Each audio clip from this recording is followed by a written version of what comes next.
Good morning, good afternoon, good evening, whatever time it is, wherever you are. This is Gail of Gaia, and I have some guests today. I have both Sterling Hill from Healthy Genes, and our special guest today is Vicki Hyde, who is an energy healer. She's been doing that for over 12 years. She's certified in Theta Healing and basic DNA. She receives energy downloads, which has enhanced her connection to spirit. And at this point, Vicki, I'm going to turn it over to you, and you can tell us more about yourself. Thank you, Gail. I appreciate you allowing me to be here with you today. My name is Vicki Hyde. I live in Houston, Texas. I'll give you just a little background about me because I have certainly not always been an energy medicine practitioner. I did a lot of things earlier in my life, but since 2008, I moved here to Houston and was a caregiver for my. All of a sudden, we lost your sound. That part of my journey ended in December 2019. Prior to that, for 10 years, I owned and operated a restaurant on the St. Lawrence River in upstate New York on the New York-Canadian border. Oh my And goodness. while that's lots of hard work, I absolutely loved it. So that's for about the last 20 years. I grew up in a home where Western medicine and the accompanying beliefs were my way of life. And I still support some of that. But now I know that there's so many other ways that we can approach things in our life. There's much more available to us. So the wonder and the blessings lie in what we don't know that we don't know. And being open to that has opened all kinds of doors for me. I share that to, again, say that I did not grow up around any kind of metaphysical beliefs or energy medicine conversations. This has all just evolved through my openness and willingness to learn. And then in the last couple of years, I've been gifted and directed to share this incredible modality with an ever-expanding group of people. So today I'm really excited to share it with you all. I do have a friend that's a master dowser, and he has done his dowsing and said that I am the only person in the Western Hemisphere that does what I do. So it's very unique. That's awesome. What kinds of things can you help people with? Well, we experiment with that, and most of the information I get is feedback from clients. So, I deal with physical discomfort. Sometimes people have negative energies affecting their lives. And I'm sorry, my hands tend to start talking when I'm doing this. That's fine. Just be yourself. I am. Yes, spiritual things, just things that are bothering people, body, mind, and spirit. And then there are things affecting us that we don't even know about. And so through me, this information comes through, and I'm able to facilitate whatever it is that your body mind requests. I can explain just a little bit more about that here, in just a moment. So as far as getting into this type of work, I started familiarizing myself with natural and alternative remedies for health in about 1993. I had a horrible sinus infection and nothing was working. And since then, because those things worked, I've become a fervent student of many different types, herbs, foods, sound healing, acupuncture, chiropractic, Reiki, you name it. I certainly haven't tried them all, but I've tried a lot. So I did get certified in Theta Healing last year. That's a very interesting modality. The class I took works on shifting limiting beliefs. Again, things that we really don't know we have many times. And then I attended the Touch of Healing Institute here in Houston with Pat Fleury. She's a very well-known teacher. So I have found myself up on a soapbox, really passionate about making a difference for people when they are being affected by something that's diminishing their everyday self-expression in life. And through the caregiving journey, I feel like I've overcome a lot and gotten myself back up to a point of vitality and having a rich and fulfilled, blessed life at this time. So my first exposure to energy medicine was sitting in the office of an acupuncturist over in Canada, and it was called Body Talk. It's a world-renowned modality, and many people study it. It's very effective. And so I studied that and took classes for many years, like beginning in 2007. But over these last few years, that experience that I practiced with people has just turned into my own modality. And as of August 2019, I became the quantum coder. And the way I do it, which if I can explain to you, is I use applied kinesiology, which many people are not familiar with. It's sometimes referred to as muscle testing, and you can Google that on the internet as well. But there's just simple yes and no's by intertwining your fingers like this. There's a lot of times I have my arm on a table or on your body if we're working in person, and I have like, this is a yes, and when I'm not able to lift my arm, that's a no. So I have a variety of questions that I'm led to ask, and I communicate and allow your body, minds, all of your different systems, nervous, endocrines, body parts, all of these things to communicate with me. And then I receive the information for the technique or energy that your body, mind requests at that time. So I'm just an empty vessel, that the energy flows through, the information comes through. And this can involve balancing chakras, meridians, improving communication between your organs. A lot of times, maybe we'll just use an example. The heart feels like the liver's not pulling its weight and says like, hey, wake up and, do your part. I'm over here working really hard, or it might be connecting your shoulder with your hips or any other body parts. You just never know. Each session is unique and orchestrated specifically for my clients. So this even works with active memories that we have buried and carry with us that we don't even know about, and even as deep as cellular repair, which is significant. So it's your innate wisdom communicating with mine, and I just facilitate. Does that leave me with some questions? Yeah, that's very interesting, because I know you did some work on me and you did some work on Gail. And me and Vicki have known each other for years through social media, and then me and Gail for several years now.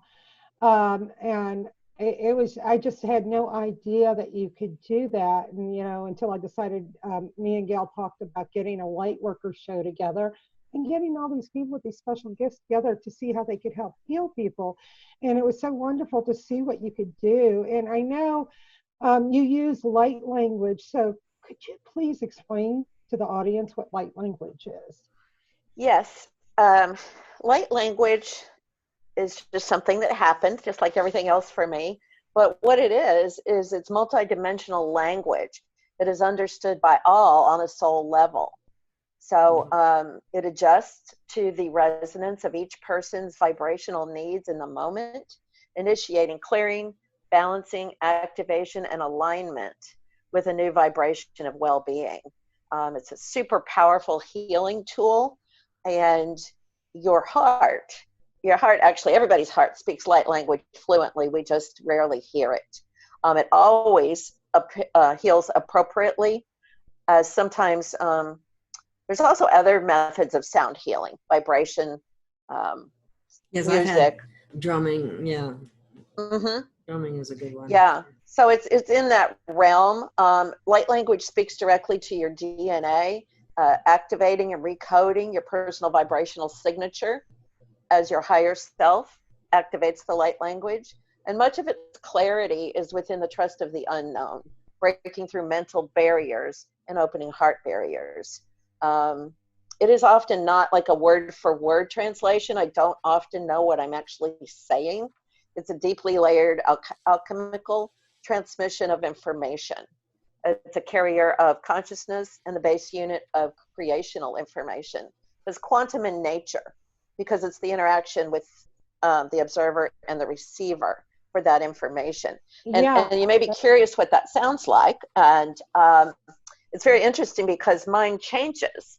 I find sometimes it sounds almost of an Oriental nature, but then I was working with a woman who works a lot with, you know, Native Americans, and much more of what came through was more something that, you know, might be more appropriate with her.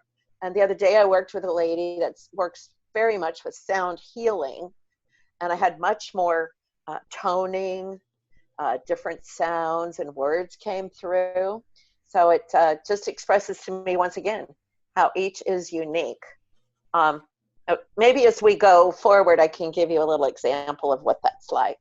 Oh, yeah. I wanted to also mention, because people do not understand this, that all word sound comes out of your mouth has a certain frequency to it. So that, you know, like what you admit is specific, by what I understand, to the person you're working on to help heal them, because you're bringing in loving, healing energies and frequency sound to people. And it's kind of hard for people to wrap their heads around it. That's like most light workers know 528 hertz, right? Love. And you can say love in any language you want, and it's still going to measure 528 hertz. But you want to bring it into a language, I guess, that's healing for that person. And I think that's so interesting, Vicki. Yes, it well, thank is. you. I appreciate your explanation, Sterling. That's very helpful. I was going to also add in that I can often feel we have guides, angels, archangels, and other beings that want to come in and assist in these sessions. And I can feel that by like a tingling on my legs. And sometimes it goes on up into my arms. So I do have clients who visualize things during sessions, and they might see multitudes of beings that are here assisting in the work that we're doing. I have had clients on the table receive messages from their guides of something that they need me to do. So they then communicate that with me, and I am led to do whatever it is they request. So it's very fun. For a little while, I brought in colors to my sessions. And again, I want to stress that I truly don't visually see a lot. Everything I do is feeling and directed. Like I'm moving my hands, various things happen. And really, like, unless someone knocks at the door or there's an abrupt break in what I'm doing, I'm really not able to stop. Or if my eyes are closed for a certain measure, I kind of can't open them until, you know, that energy lifts. So I say that I'm being moved. I am not in control of what my hands are doing. And I realized that that sounds strange to people because it was all very different than anything I've, you know, ever been exposed to. But I absolutely love it. And then the light language started about December of last year. I felt like something wanted to come out of my mouth, so I just started allowing that. And it frequently is accompanied by abrupt movements, which people have described as feeling like ninja type movements. And frequently when that's happening, we might be removing a negative energy or bringing in, you know, something to replace that. Again, I don't quite have all the information. I'm starting to get more and more messages coming through. On probably 2 or 3 occasions, I have had some messages come through from people that have recently crossed over. So that's been very interesting. Like maybe they wanted my client to know that they were okay and not to feel bad, or just whatever the message might be. Other messages that I receive are through the Galactic Council, which is a group that comes in and assists us. And the way I know about that is they started receiving, sounds like wind going in through my ears. And I had to say, oh my gosh, what is that? But, you know, I was able to muscle test and hear from others what it was. So sometimes it's a pulse of a pulsing nature. Other times it's very constant. And it can be either short or go on for a minute or so, but I've learned that I can say, okay, is that it? Is that the end? And I'll get like a short burst and be like, yes, that's all we're doing for now. And sometimes I get a little bit of information on what that is. That's fascinating. It really is. So would you say that you're connecting with the person's higher self too? Absolutely, yes. And you know, it's a divine connection, because I'm also very I want to be in integrity, and certainly never, you know, bringing through anything that is not for the client's highest and best good. I mean, that is always the absolute intention of a session. And so it is from, you know, God, creator, spirit, you know, whatever your belief system is where that information comes through. And I just know that it's always for the highest and best good. Yeah, I know. Could you explain the mudras to us? Yes, that is something that my hands do frequently. Like I might be, you know, like in a thing like this or here, like this. And so they are better known as a symbolic ritualistic gesture, usually used in yoga, Buddhism, Hinduism. So, you know, I'm not participating in those. These are just messages for my clients. And the word mudra is Sanskrit, meaning gesture, mark, or seal. Most commonly hand positions, but sometimes it's the body being in a particular session or position that would allow certain flows of energy and possibly even unblock chakras. There's just many, many different types of mudras. I have a book here that I got a long time ago, and it has hundreds of them in there and explains what they do. I enjoy the book, but I don't actually use it because these are all divinely guided. Each mudra has a specific effect on the body and mind by clearing the psychic centers and energy channels. And so I guess there's also consciousness mudras, which I have not experienced. That's my understanding of. You're these hand gestures that are mudras come through without your necessarily you're not thinking that, oh, I'm going to do this mudra. It just happens, No. correct? Mm-hmm. And I expect that some of these are not in any book anywhere. I don't know that for a fact, but it's pretty interesting.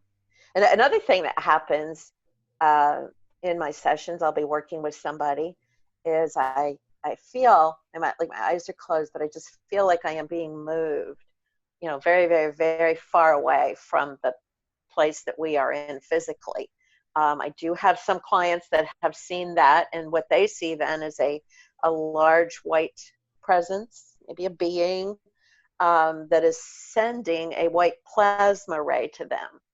This same person visualized me being in a box up above our table or wherever we're working, and that I am very, very secure there, and reach through this plasma beam, and I'm able to bring it in and direct it to my client. So these days, especially with our virus going on, I am working remotely, and it doesn't matter whether we're in person or remote. The effects and the results are exactly the same. Some people have a hard time with that. You know, it's distance healing. Well, I did too in the beginning. When someone told me I could do that, I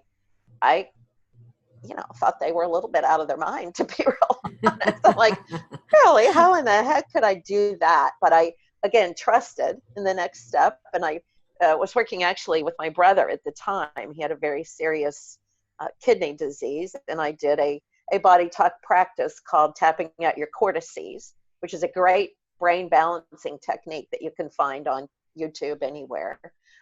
It coordinates and syncs up both sides of your brain. And I did this, and his kidneys turned back around. So I consulted with my teacher, and I said, do you think this has anything to do? And she works with people in hospitals all over. as long as she has their name and what hospital they're in, she's able to do body talk for them. But she said, oh yes, many, many times this technique is effective with kidneys. So I don't specifically do that technique anymore unless I'm guided to. But that was my first foray into distant healing and really getting the confidence that it works. I didn't know that a hospital situation would allow that. Well, you're not there. It's all done distant. Oh, it's distant. Oh, I thought you were there in person. I thought that's what you meant because. Yeah. Well, and I did go visit my brother in a hospital in Florida, and I said, gosh, I took this course last weekend. Do you mind if I just try something that I learned? And I did. And his lab works and everything improved. So it works equally well in person or distance. And I have found all of this to work very, very well distance-wise. I was going to mention that I'm not a scholar in gemstones, crystals, etc., but over the years I have collected a lot of them. Just felt drawn to one or another, so I bring them home and have quite a little collection here. I have a crystal here that I work with frequently. I'm sorry. And I have stones, mostly from, some are acquired in St. Thomas, the Virgin Islands. They come into my sessions frequently. I have some river stones from here in Texas, and just a variety. I even have a little bird that was given to me in a Reiki healing session many years ago. And sometimes the element of wood comes in. And I also occasionally am drawn to bring in an essential oil. Frankincense is one that comes in frequently. So I'm, when I'm led down a different tunnel, I always question what it is. And just energetically, I seem to know where to put them. And I can energetically feel when they want to be taken out of our session or moved to a different body part, etc. It's so interesting. And so you ladies know what I do. I kind of look at the physical part of people. For people that they never knew I had this energy side. And it was when, I think, Vicki, you've known me long enough before I was really much into the energy part and more into all the physical. And I had these clients over the years that, no matter what we did, they still couldn't get better. And it was actually spiritual energy, that non-physical element that was holding them back from healing. And now there are many times that somebody comes to see me and I hear what's going on, and then I hear what's coming out of their mouth. And I'm like, I can't even help you right now. I can't even touch you. I need to send you to one of these energy workers, or I try to help them myself on an energetic level, and they think I'm going to be reading their physical DNA. And no, I'm telling them they have to heal spiritually before any of this is going to work for them. And so many people don't understand that bad thought can actually be worse than bad food and drinking alcohol. Sometimes just that you can have negative so much thinking negative attached to you. That's why yesterday we were talking about my event yesterday, how I was just so negative. And even if I have bad things happen, I usually try to stay on the lighter side of things. But yesterday it just wouldn't work. So I had to go to bed, and then I did like energy work from my bed, just laying there and resetting myself and retuning myself. People don't understand that, how damaging it can be to your health. Absolutely. I never did until I was exposed to this. And another method that might play into that is grounding. Are you familiar with that, Sterling? Oh, I ground all the time. I'm the master grounder. You can go out and stand in the grass there where you're at, can't you? Mm-hmm. Yeah, it's nice. It's hard to ground here in where I'm at because it's mostly dry heat, and so you don't have much green or grass, and the ground is kind of hard, and you got to watch out for goat heads. The best place is to ground in nature. Yeah, yes. Outside, it's the best place in the world. You can ground indoors if you get you got to get into that relaxed breathing state. It's almost impossible to ground anywhere above a 4th floor. But You know, and that's one of the reasons people in airplanes are at higher risk of blood clot and stuff, because they're not grounded. So actually, there are a couple of people that teach you that when you're on an airplane traveling, you know, always wear stockings and take off your shoes where you can put your stockings over your feet, and you can pull down the little footrest, and don't put it on the plastic part, but the two metal parts going to the side. Put your feet on those metal parts, and it's going to reground you while you're up in the plane. Or wear leather-soled shoes when you're on a plane with, you know, just stockings underneath, so you can ground to that. There's that metal there to reground yourself. That's why a lot of people do have blood clot. It's not because they're sitting for a long amount of time, not necessarily. It's because they're not grounded.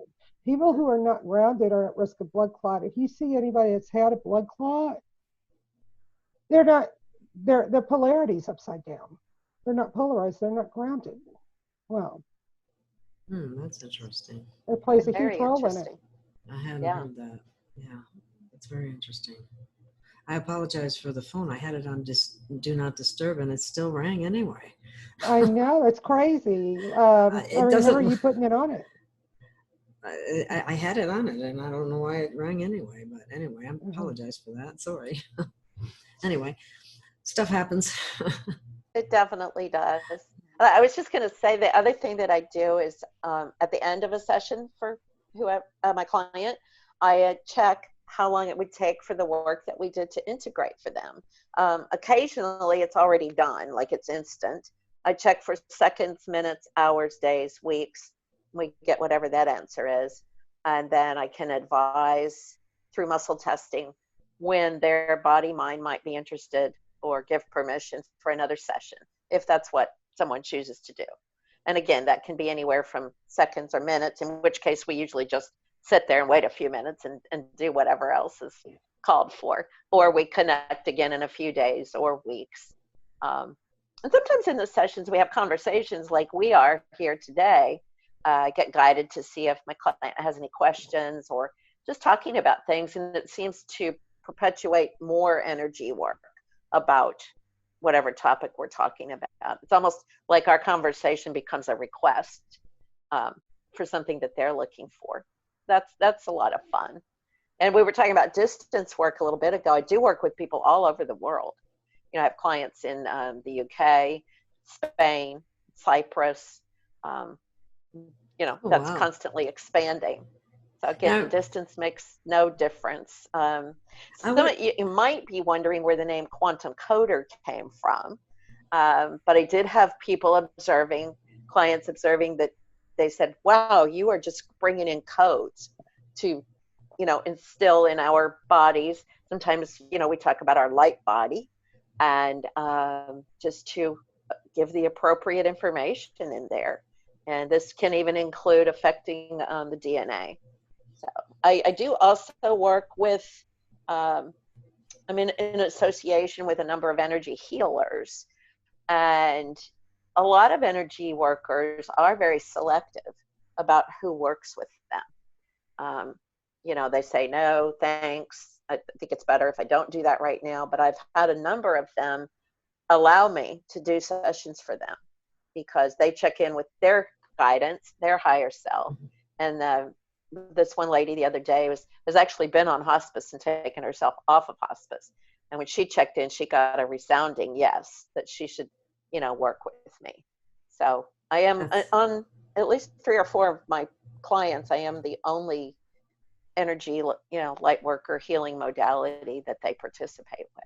So I feel really very, very honored to get to do that. I feel honored about the work that I'm getting to do here on Earth. I feel like it's very, very much what I was called to do. You're very gifted, and I can say that from the experience that I had when I was with you. Thank you. And I'm very passionate. Yeah, I'll never forget the first time I actually participated in a long distance healing of somebody from the United States to Egypt, and it was 3 of us, and we all sent energy healing, and the woman came back and said that she really felt it and it really helped her. So I don't know how to explain how that works exactly either, but it's fascinating and it does work. The other thing I'd like to touch back on is, the biology of belief and negative thinking. Those two things, although, grounding can help, but people, I think one of the things that helps them is that they begin to recognize the programs that are running. Um, and, and that's part of what inner work is, because you tell people, everybody needs to do their inner work, and a lot of people don't understand what that means. Do you ever have people ask you about that, Vicki? Not specifically, but I'm very familiar with what you're talking about. And I personally have witnessed shifts in my life. And what I call it is when I get out of the way, when I stop any negative talking, maybe stuff I've programmed myself with, or, came through my ancestors or family. Yes. And if we become aware of what we're saying and what, like as Sterling said, our voices are a vibration, a frequency. Yes. And when you purposefully choose to elevate that in your speaking, and just, it's amazing what can happen and change actually very, very quickly. Sometimes I go down other tunnels that are not wonderful, and I realize it, and I make that shift. And a lot of times, just within hours, something comes through as a blessing that I've been wanting. It might be a financial thing, or a shift, or a phone call I've been waiting for, or something like that. So I think, is it Bruce Lipton is very, Oh, yeah. the biology of belief. Yes. Oh, Yeah, yeah. it is Bruce Lipton. He's awesome. It was interesting because the doctor that I just interviewed too, Dr. Robert O. Young, talked about that too. In fact, that was in addition onto his recommendations. Well, it's funny. I think they even say that in Alcoholics Anonymous about stinking thinking. And basically what it boils down to is, and I had somebody tell me once, this was many years ago, that I got in my own way, and I went, what? How do you get in your own way? But, self-sabotage or self-criticism is big. And that's something I had to work on.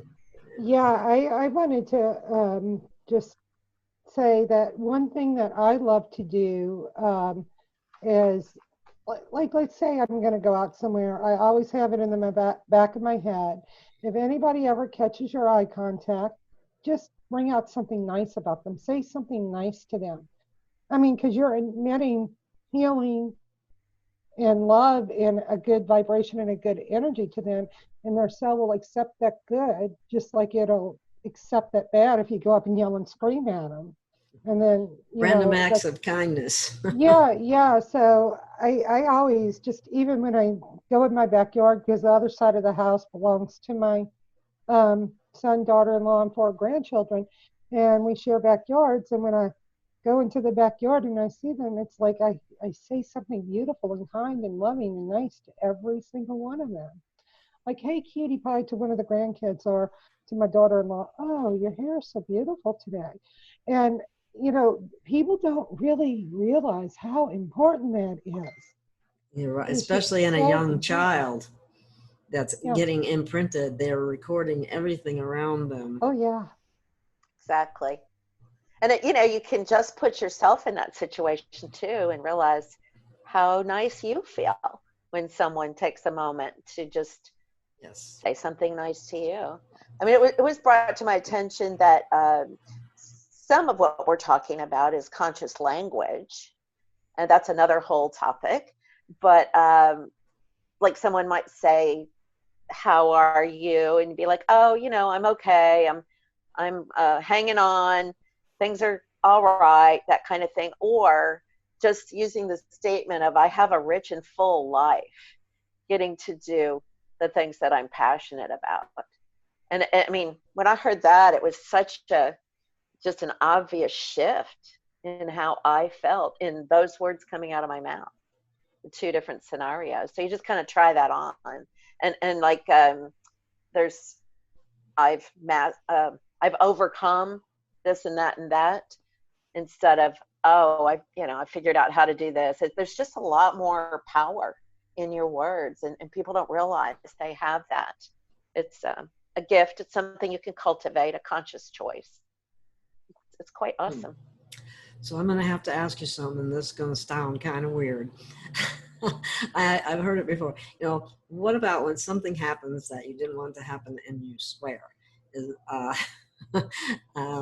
I've read that swearing, people that swear sometimes are more honest. I don't know if that's true or not.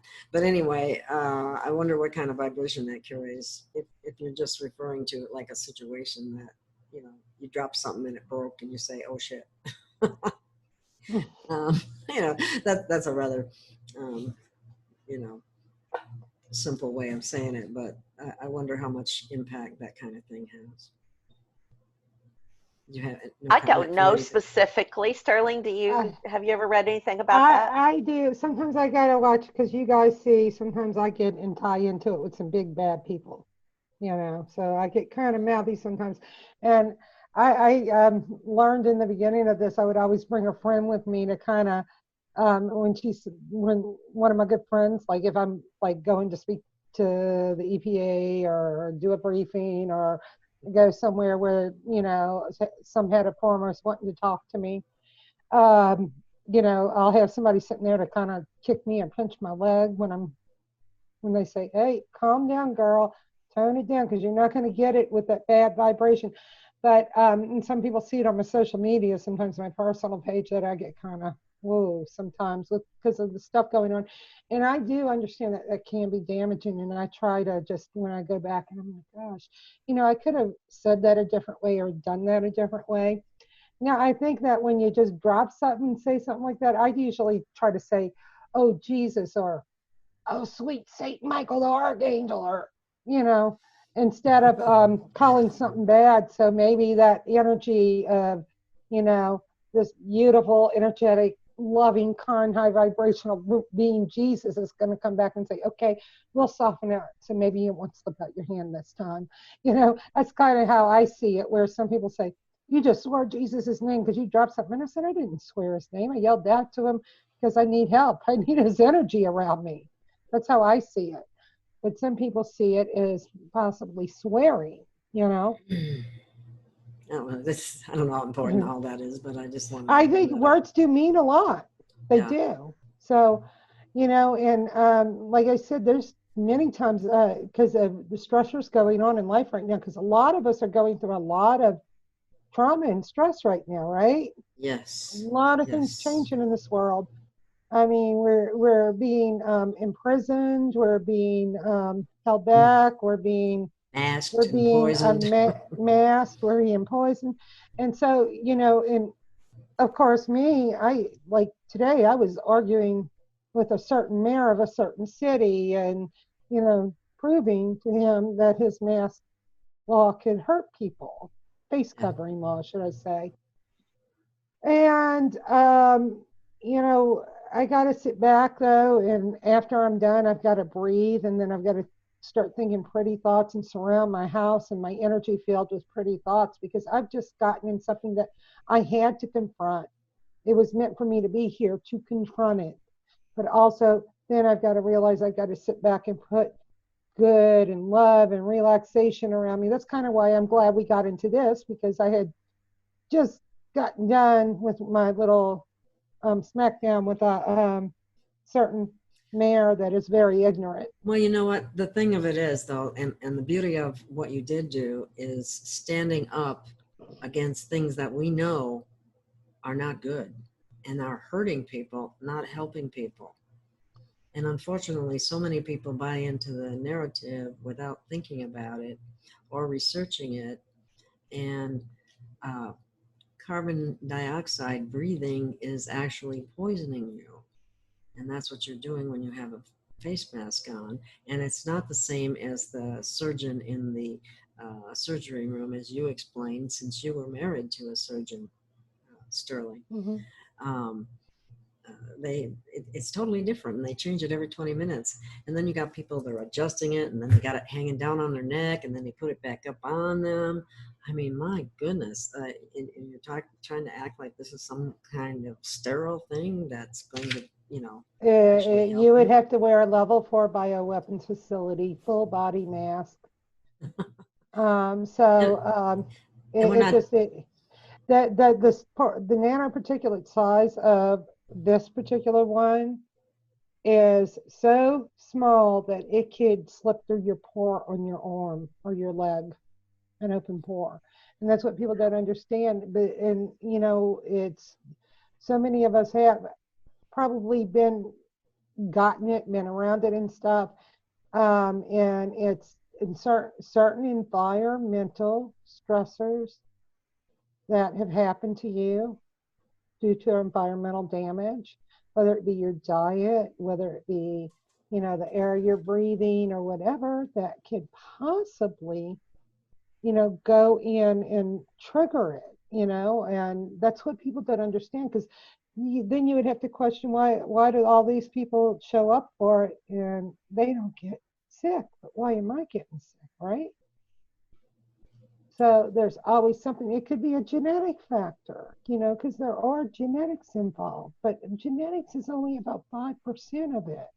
exactly. It's only about 5%. But people And these can are dead activate, cell fragments. people can activate bad genes and good genes either way. Yeah, there's some things you are unfortunately born with, but it's only a small percentage, and you can tweak most of those with diet. But there are some things kind of like sickle cell and a few other things that, oh yeah, we've got a problem, or lysosomal storage disorder. But other things you can just, if your enzyme works 90% slower than the regular person, then you need to stay away from, or lower your diet and those things that would raise you where that enzyme couldn't break down the particular nutrient coming in. Or if your enzyme works too fast, so what? You might have to take a little B5 every day, but the rest, but our thought patterns here in medicine, in Western medicine, have become that, oh, okay, let's not address that, what the person is missing nutrient. Let's just take a pill and fix the problem. Let's let the person get real sick, and then when they get real sick and then everything explodes, let's invent a pill for it and cover it up with a pill. Right. That's what the beauty of what Vicki does. It doesn't require taking medication. Nope. Nope. And it's beautiful. Thanks. Yeah. I appreciate that. My hands were moving while you were talking. I saw that. I was going to some energy that wanted to come through to support our conversation. So that's awesome. I do want to let people know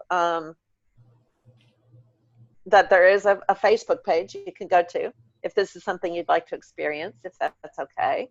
And I do have on that Facebook page, there is a business card that has my email address and phone number, and I can be reached in all of those ways. And your Facebook page is Quantum Coder, right? Yeah, the Quantum Coder. Yeah. Okay. And I haven't had a chance to see it. I'll have to look it up. Well, it doesn't have a lot of content on it right now, but that will be improving. It just kind of has the flyer describing what I do. And it's just, each session is so different. And truly, this gift is evolving literally every day. I mean, I do have people that I work with that give me information. I want, of course, my human curious mind wants to know, where is this going? What will I be doing? And it's always just to be patient and wait, that if I knew everything all at once, I might turn around and run away. So I have no desire to do that. I'm here, at the direction and guidance of Spirit and Creator, and ready to serve. I want to do that. And I am passionate about the things you're talking about also, Sterling and Gail, of our current situations. And I'm a huge proponent of trying to maintain your health. And I especially became very well acquainted with that during caring for my elderly parents. So I've had a very clear vision of what it's like. And even though they were very healthy, they still needed care. And I would like to be self-sufficient for a very long time. And I'm grateful, really grateful for these tools that I can use. Yeah, I'm proof that people can get things back. You know, I may never be 100% because, of course, breaking my neck and, you know, all that. But I am not on one pain medication with all the bones I broke. I pulled myself off a hospice. We actually interviewed my hospice nurse, which is now a Reiki master and hypnotist, Lisa, you know, and, you know, I mean, who could have said 11, 12 years ago when this happened to me, and now you look at me now, you're like, whoa, this is a totally different person. I mean, I was on like 20 medications a day. Oh my You know? God. Yeah, it's amazing. Yeah, I was in a car accident too, and I pretty much healed myself through using yoga and meditation. That's exciting. I get very happy and excited when I hear stories like that. It's beautiful.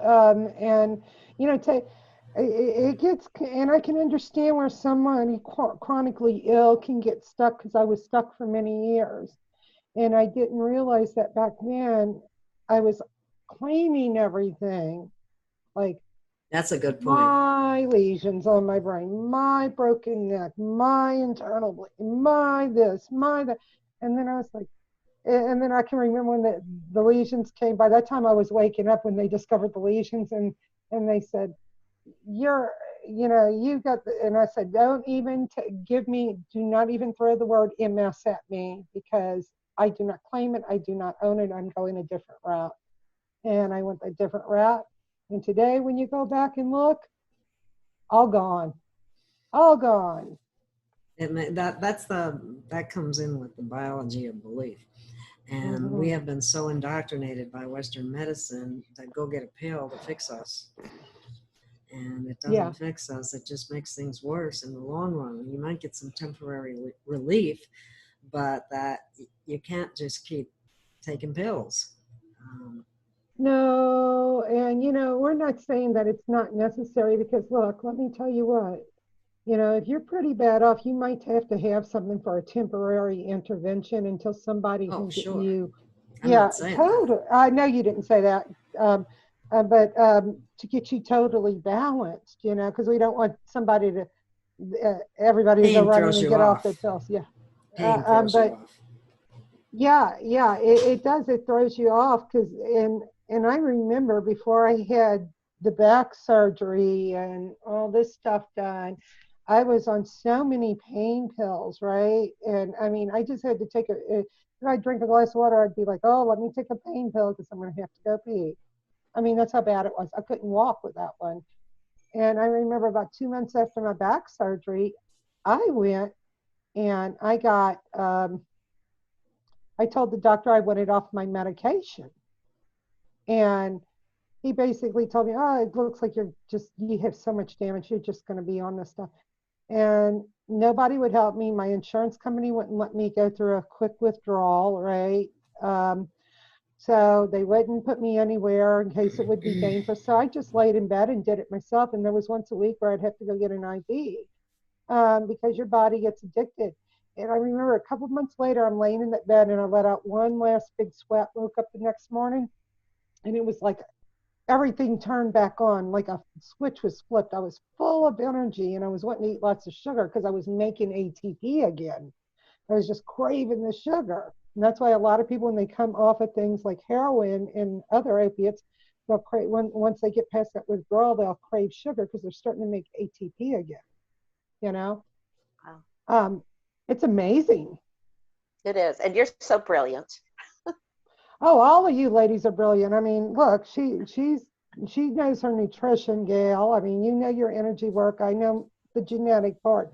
I mean, we all have our beautiful part to play here. We do. And my hands have been moving, Sterling, for you. You know, I checked what's going on here. This is for you. And I don't know if we have like another minute or something. Oh, yeah. We got plenty of time.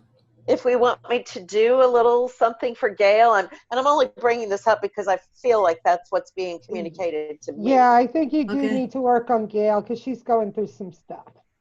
Okay, so I'll just And you are I'll too, but keep it that's okay. very short. I've already done a little work for Sterling. That's what we're doing Okay. here. So that's complete. And then let me check just a second here for Gail. Okay. So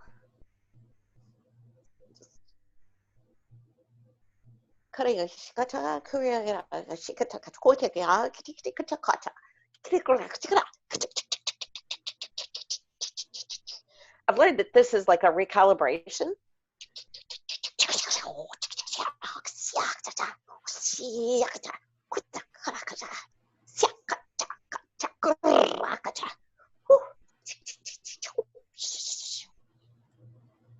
Let's see what else we might do.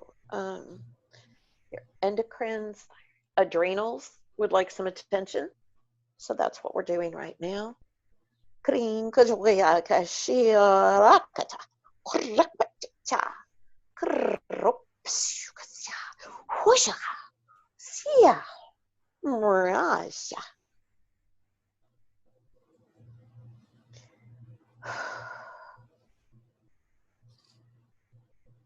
Okay, so I'm getting that complete with that. That's just a short request that your mind made there, Gail. Well, thank you very much. You're welcome. Yeah, my adrenals probably are pretty drained. Probably. I think most of us are. I know. And who works on you, Vicki? You've got somebody that works on you? Well, I have a regular body talk practitioner in Canada that works on me about every 3 or 4 weeks. I have a very good friend that does Theta Healing with me.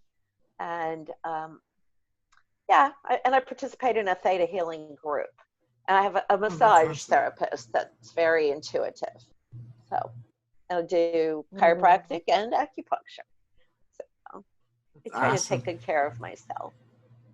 Yeah, I do all different types of energy work. I have done on me, and I'm actually learning just different small things myself to help teach others that when I'm on there, when I'm on a consult with them, to try to get their thought patterns better, because I see a lot of people accepting bad things because they keep on repeating the words, and they don't realize that when they say their smart meter is hurting them, they're accepting that smart meter to hurt them that's on their house.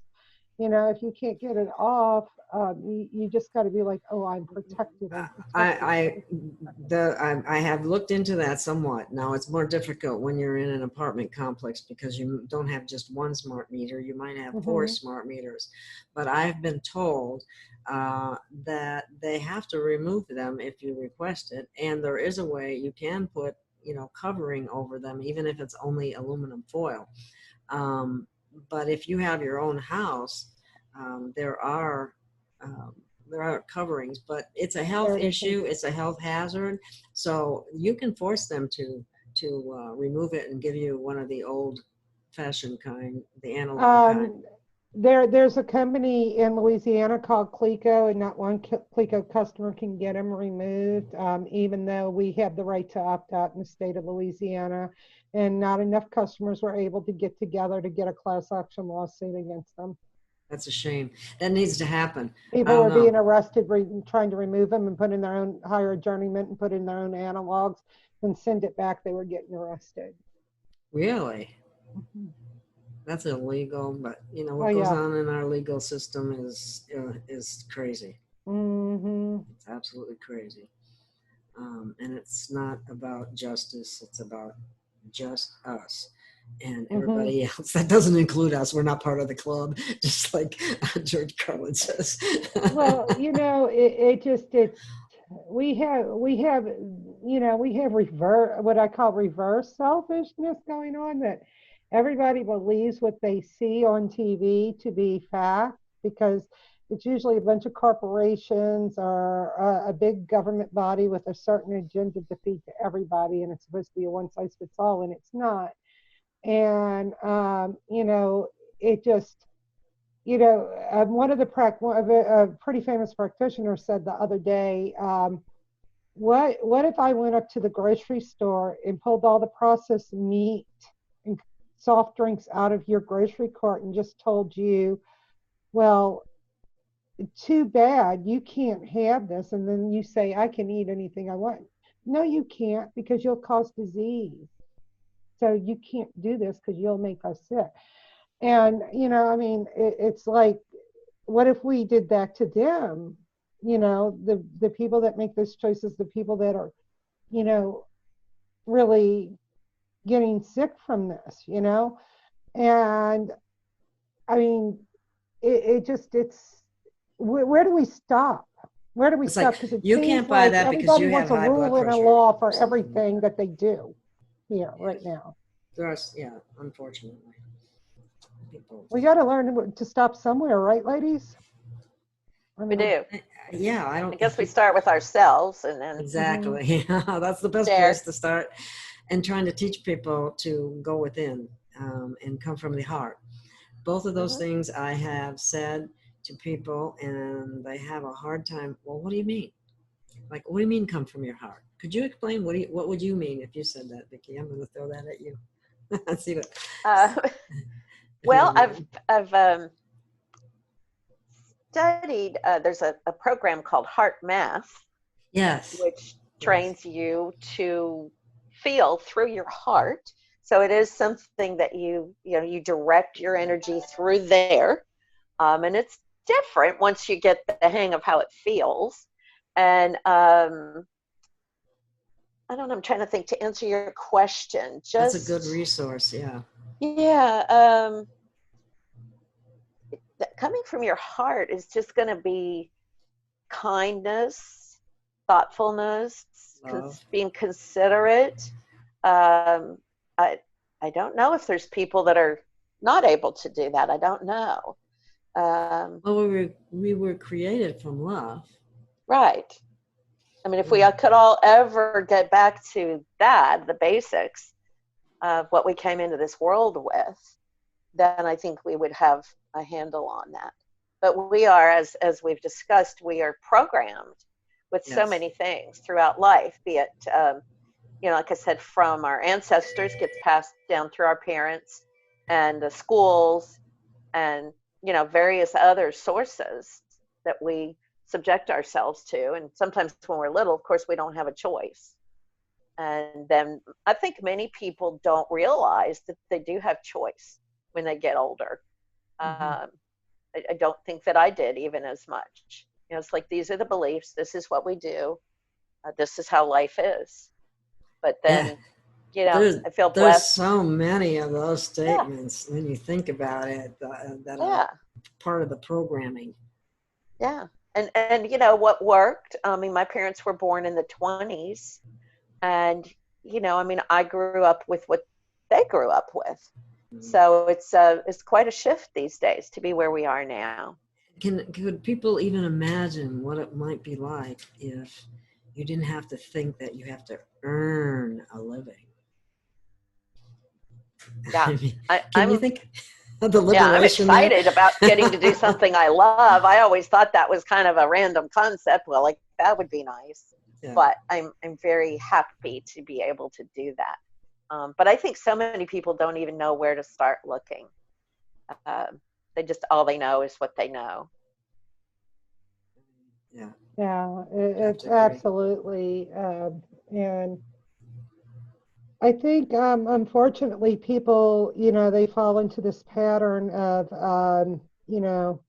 do what you're told. This is what you're going to be when you grow up, and this is what you're going to do. You're going to get married. You're going to move into this neighborhood. You're going to get this career. You're going to become a nurse, and everybody just gets put into this program, this pre-written program for them, and they don't get to sit back and think, well, what do I want to do? What do I want to be? And me, I knew I was always going to somewhere be in healthcare. When I was young, it was, I'm going to be a veterinarian. When I was in high school, I think I'm going to go and become a doctor. And then when I had kids, it was like, oh, well, maybe I can just, while I'm getting my first responder license, let me go ahead and sign up for nursing school. And, so I always knew that it was going to be health. I just didn't know it was going to be such a liberating form of healthcare I was going to get into, which I love it. I don't even feel like I work. I mean, it's such an honor to be able to do what I do, and I to do feel what so you blessed. love. That's what it's all I about. That's what know. so many I was meant people to do are this. stuck in jobs that they hate. And to go to Yeah. work every day and hate what you're doing or hate the place that you're working, you know, somehow if you can transform those feelings and that thinking, it would help you out a lot. But better yet, get a different job, you know. But sometimes that's easier said than done, and that's Yeah, what it is they say. sometimes. And so I understand that. But then you got to change your attitude to be happy. Wouldn't you agree? Yes. Hmm. I mean, you look at people and listen to people that are in some very extreme circumstances, and I often admire, you know, their resiliency and their positive ways of thinking. And it's, you know, it just sets quite an example. Yeah, I have to admit that I've had, even under a great deal of stress, I've had more good things happen when I stay positive and meditate and um, stay connected to source than if I don't. Well, we do attract certain, I guess, vibrations. You know, what you give out will come back. And that has proven to be very true. So if you're thinking Yeah. negative things and complaining all the time, you kind of just, you're telling creator, Universe, you whoever, want more of yeah, that. be like, yeah, more of that, please. When in reality, that's not what you want at all. Exactly. I have a little rule too, because you always want to put out in the universe good things, because you know good things come back. Try not to put out, you know, too many bad things out there. Try, we're human, but try, you know. And a couple times a week, I try to just, somebody who reaches out to me, answer their email, tell them, hey, call me, I'll help you, because they're like, I'm broke, I don't have any money, I don't, just call me up, let me see if I can help you. You know, earlier today, somebody on a fixed income headed to the doctor and, oh, I did your report. Can you just take a, yeah, sure, call me up and I'll tell you some things to point out that you might want to get some labs when, ask the doctor for certain labs when you get there. I mean, it only took 30 minutes of my time. That's it. And it was beautiful time because I gave something very good and beneficial to someone that could possibly help them. So that will always come back to you, believe it or not. Even as hard as it gets sometimes, it'll come back. Yeah, yeah. They say we're supposed to be able to remain happy in the worst circumstances. And people that can do that, I admire them. I do my best. I work at it, but it's Yeah. Having a, you know, I mean, we're all having hard times, so mine's not probably any worse than any others. I mean, they're just in different forms, but I'm having a pretty hard time right now. But I try to still be, you know, it's not trying to be happy. I am happy because I'm loved. I mean, I have my grandchildren. I have so many friends that I've met through this journey, friends from all around the world. You know, if I had money right now, I could just grab my passport and get a plane ticket to almost any country around the world, and I would never have to stay in a hotel. how many people can do that, you know? Yeah. It's counting our blessings, because someone said to me once, and this really stuck with me, and I like it. It's like, breathe in love and breathe out gratitude. Yeah. And be in your heart and be in your mind.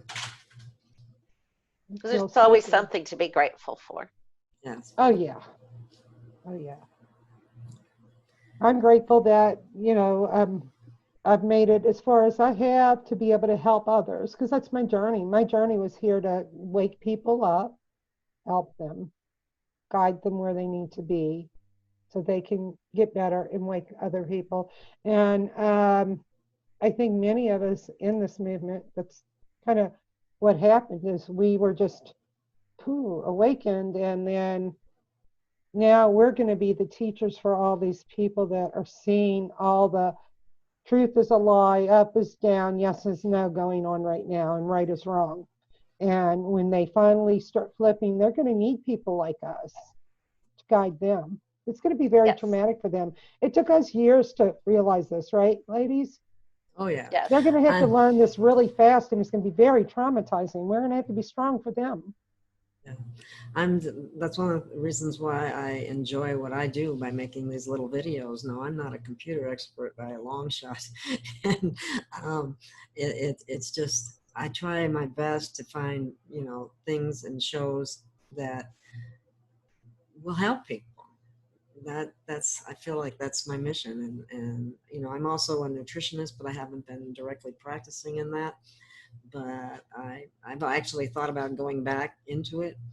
But right now this is what's good.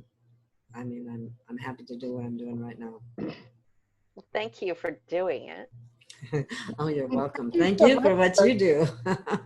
I know. Thank you so much for what you do, and thank you so much for letting us interview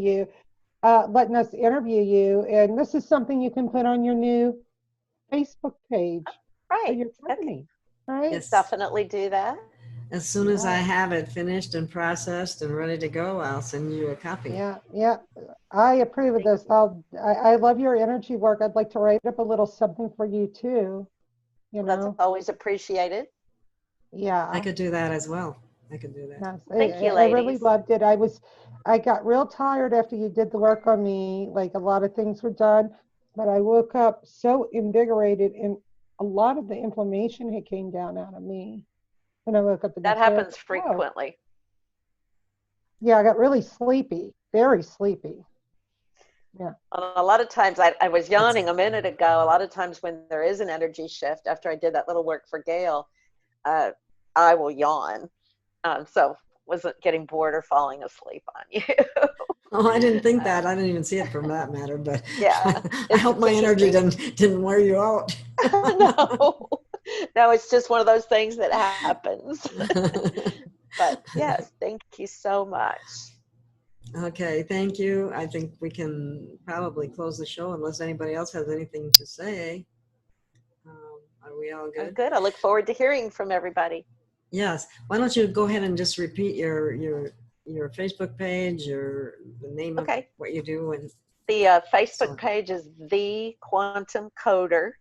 And I mean, I'll hold this up here. This is my business card. It's on the Facebook page, but it has the phone number on there and an email address, and it says my name with Quantum Coder on there. And I think that's the information we need. Everything else you can find there. And I'd just love to hear from you. Okay, thank you so much. Thank you, everyone. And whoever listens, thank you for listening. And if you have questions, please direct them to Vicki. She'd be more than happy to answer you. Thank you. Once you cross